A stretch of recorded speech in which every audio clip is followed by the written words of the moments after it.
they are in a hurry because of news reports that probably two of our colleagues might land in jail this weekend. Two of our colleagues might land in jail this weekend. Two of our colleagues might land in jail this weekend. Two of our colleagues might land in jail this weekend. Is that the reason why? Is that the reason why they have to have this inserted, this Section 41C, para makaboto po kung sino man yung makukulong, kung sino man yung makukulong, kung sino man yung makukulong, kung sino man yung makukulong dahil sa announcement ng ombudsman na may lalabas na po ang warrant ng ilan sa mga kasama natin, Madam President.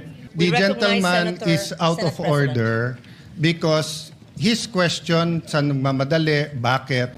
We take offense that bibigyan niya ng ganyang kulay. It's just like us saying, are you afraid if we have the hearing on the Blue Ribbon on flood control, mababanggit ka rin. Mababanggit ka rin. Mababanggit ka rin. Mababanggit ka rin. You do not make that kind of statements here in the Senate because you assume good faith from everyone. That rule hindi minadali. May 11 pa ho yun.